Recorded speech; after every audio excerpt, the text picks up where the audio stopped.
श्री शिवाय नमस्तुभ्यम दोस्तों, मेरे चैनल में आप सभी का स्वागत है। आज मैं आप सभी को वीडियो में शेयर कर रही हूँ प्रतिदिन पूजा अपने घर के मंदिर में कम समय में हम सभी कैसे करें, ये जानकारी हम आपको इस वीडियो में शेयर करेंगे।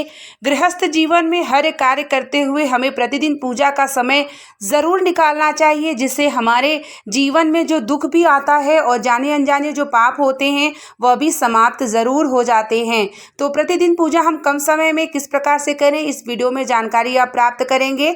वीडियो के अंत तक बने रहिएगा तो आपको संपूर्ण जानकारी प्राप्त होगी। वीडियो पसंद आएगी तो उसे शेयर, लाइक, कमेंट में हर हर महादेव का नारा ज़रूर लगाइएगा। प्रतिदिन पूजा की बात करें तो हमारे पास अगर समय ज़्यादा या कम के अनुसार आप इस विधि से पूजा कर सकते हैं। सबसे पहले आसन बिछा करके अपने आप को शुद्ध ज़रूर करें। जब आप शुद्ध कर लेते हैं यानी जल से छिड़काव कर लेते हैं तो आप शुद्धिकरण आपका हो जाता है। शुद्धिकरण के बाद अब पृथ्वी पर एक आचमनी जल गिराना चाहिए। उसके बाद एक आचमनी जल लेकर के आपको अपने मुँह तक लेकर के फिर पृथ्वी पर गिरा देना चाहिए। फिर अपने घर के मंदिर में आपने जितनी भी देवी देवताएं रखी हैं, अगर आप कम रखे हैं या ज़्यादा रखे हैं, समय अनुसार अगर आपके पास कम समय है तो आप जो है क्या कर सकते हैं कि जल लेकर के सभी को मानसिक रूप से जल छिड़काव करके स्नान करा सकते हैं। अगर आपके पास थोड़ा भी समय है तो आप जैसे लड्डू गोपाल को शिवलिंग रखे हैं तो किसी पात्र में रख के ज़रूर उनको स्नान कराया करिए। वैसे तो लड्डू गोपाल को, शिवलिंग को प्रतिदिन 1 लोटे जल से श्रृंगार करने के बाद उनको जो है आपको श्रृंगार करना चाहिए, यानी जल जरूर हमें स्नान कराना चाहिए। लेकिन आपके पास और भी देवी देवताएं हैं, जैसे हनुमान जी हैं, माता रानी हैं, तो उन सबको आप आचमनी से स्नान करा सकते हैं। लेकिन लड्डू गोपाल को और शिवलिंग को आपको 1 लोटे जल से उन्हें प्रतिदिन स्नान ज़रूर कराना चाहिए। उसके बाद ही उनकी जो है श्रृंगार करना चाहिए। तो इस तरीके से आप कम समय में कर सकते हैं। और यह शंख है, शंख हमेशा खाली नहीं रखना चाहिए, उसमें जल डाल करके आप ज़रूर रखें। जब भी आप शिवलिंग को स्नान कराएंगे तो किसी पात्र में रख के ज़रूर स्नान कराएं। नमः शिवाय या श्री शिवाय नमस्तुभ्यम के मंत्रों के द्वारा आपको शिवलिंग पर स्नान कराना चाहिए। देखिए, हमारे पास समय कम या ज़्यादा आपके समय अनुसार होता है। जैसे आप किसी नौकरी में हैं या आप किसी ड्यूटी, व्यापार या आप कुछ भी कार्य करते हैं और आपके पास समय नहीं है, तो आप समय को अपना एक अनुसार बना लीजिए और 15 से 20 मिनट का भी समय में आप पूजा कर सकते हैं।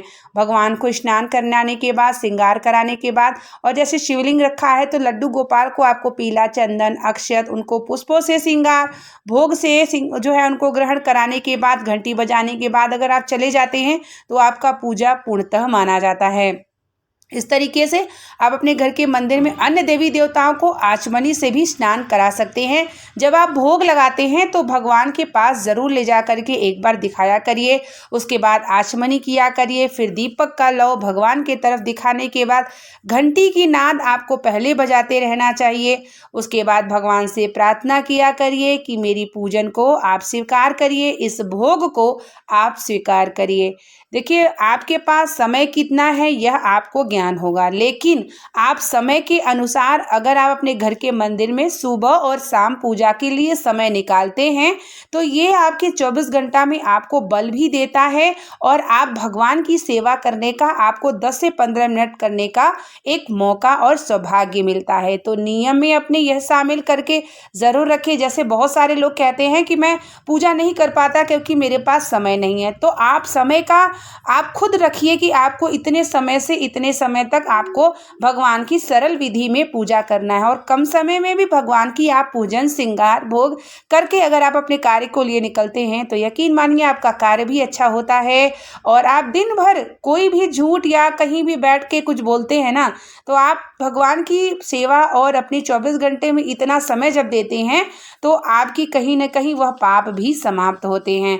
तो हर मनुष्य का यह कर्तव्य बनता है कि अपने हर एक कार्य को करते हुए प्रतिदिन अपने घर के मंदिर में ही आप समय निकाल के जो भी आपने इष्ट आराध्य देवता को रखा है, आप कम समय में इस प्रकार से पूजा कर सकते हैं और भगवान आपकी पूजा को स्वीकार भी करते हैं। और अपने दिन की शुरुआत अपने अपने घर के मंदिर की सेवा से, पूजा से, भोग से करते हैं तो आपका दिन भर भी बहुत अच्छा गुजरता है।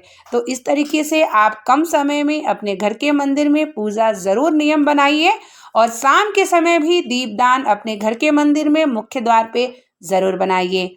उम्मीद करेंगे कि ये वीडियो आपके लिए जानकारी भरी हो। बने रहे चैनल पे। मिलते हैं आप लोगों के लिए नेक्स्ट वीडियो और नेक्स्ट जानकारी को लेकर के। तब तक के लिए आप लोगों को श्री शिवाय नमस्तुभ्यम। हर हर महादेव।